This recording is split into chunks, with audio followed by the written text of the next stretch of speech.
Okay, so seemingly we have a second round of all of these actors and actresses associated with the Acolyte series, including creator Leslye Headland, if you even want to call her a creator, to be honest, going on this second round of really defending the Acolyte series, blasting the Star Wars fans, trashing the entire fandom, based on how they had a lot of criticism over the show, based on how they had a lot of valid reasons to really not engage with this show at all, some of which bailed out after the first 2 or 3 episodes. But what's interesting here has a lot more to do with actress Jodie Turner-Smith. Now, we already talked about this, of how she was indeed fired and removed from several Lucasfilm projects and Lucasfilm entirely, and this ultimately led to the cancellation of this Acolyte verse, quote unquote, that Kathleen Kennedy and Leslye Headland were really and desperately trying to build up.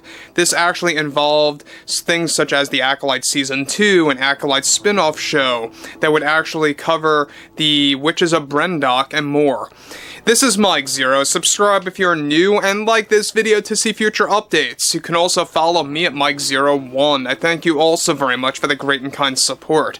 So, we know that those out there like Jodie Turner-Smith and Amanda Stenberg, I mean, they are all very similar. They all say very similar things. It's almost like they parrot each other, to be honest, using very near similar words when it comes to their arguments toward the fan base, towards Star Wars fans, you know, calling a lot of them posers or throwing out those couple of words, toxic male demographic.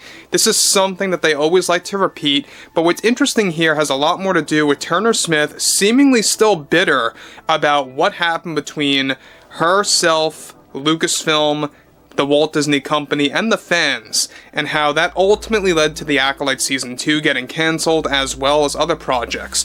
Now, with the Walt Disney Company going through massive cost cutbacks behind the scenes, one monumental development going on currently involves more to do with Jodie Turner-Smith of the Acolyte and the ongoing drama at Lucasfilm. Now, Turner-Smith recently delivered the following. As a woman, what I found to be the most insulting experience in my lifetime and throughout my career was at Lucasfilm, and the type of response that we got from the Acolyte, I believe, exposed just how misogynistic this fanbase truly is. It's a serious problem that needs to be corrected and addressed repeatedly to get our message clear and out into the world. However, what's even more insulting are how studios that seem to have your back suddenly don't anymore, and out of nowhere, you are considered an afterthought. Myself, Kathy, Leslye, and Amanda had great projects lined up that we were going to work on to expand characters like May, Osha, Mother Anastasia, Mother Coral, and more. Whether it was through flashbacks or a continuation of their story, it was going to be truly innovative for the Star Wars fans that believe in evolution and change. I think the issue that we face are the fans that grew up with George Lucas's work and how he is the only guy that knows Star Wars. That's simply not true, and we need to break away from fans like that.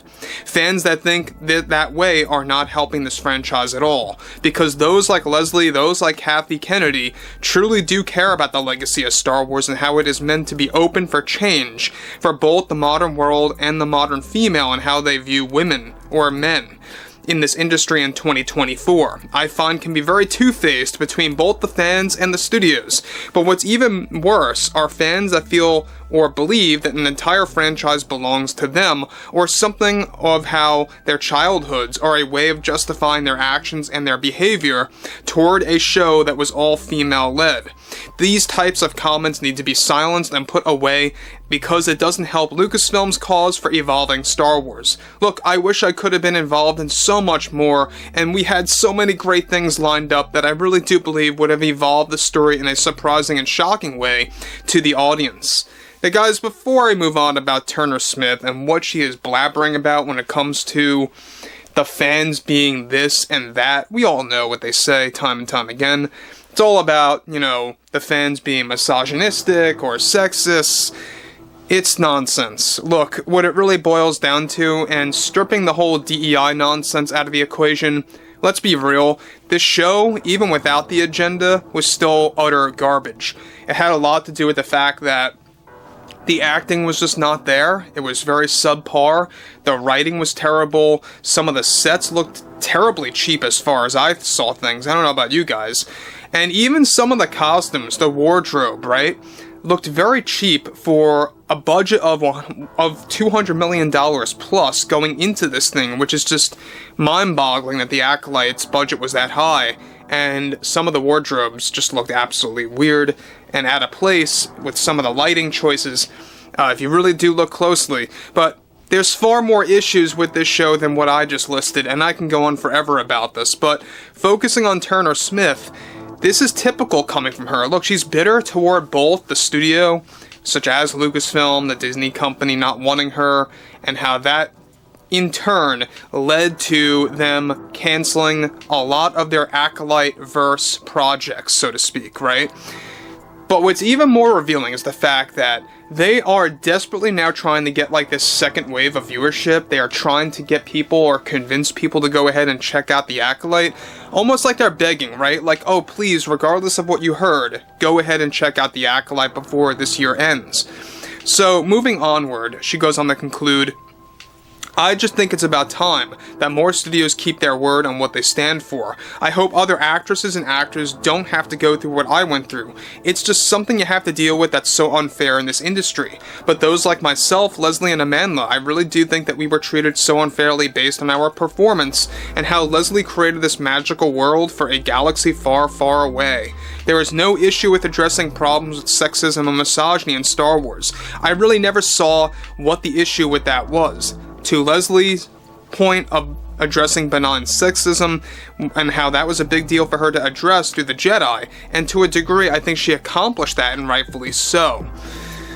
So that was another thing that I think threw a lot of fans off, was when Leslye Headland was going on about whole things associated with benign sexism and how that was, you know, a layer of the story in the Acolyte between Sol, May, and Osha, that whole dynamic of those three characters, and how she actually said that benign sexism was addressed in that storytelling between those three characters. It's just insane, it's crazy. But when you focus on people like Jodie Turner-Smith, Amanda Stenberg, it's very easy to see and spot that all this bitterness is just coming from the fact that even the studios turned on them, especially Amanda Stenberg after she posted that music video on Instagram, you know, mocking the fans, mocking the critics specifically, and somebody told me that her music video is down now. Let's go ahead and check that. I'll, you know, update you guys on that later on, but I believe it's not on her Instagram page anymore, so we know that Disney has been trying to get that off for so very long, and maybe they accomplished that.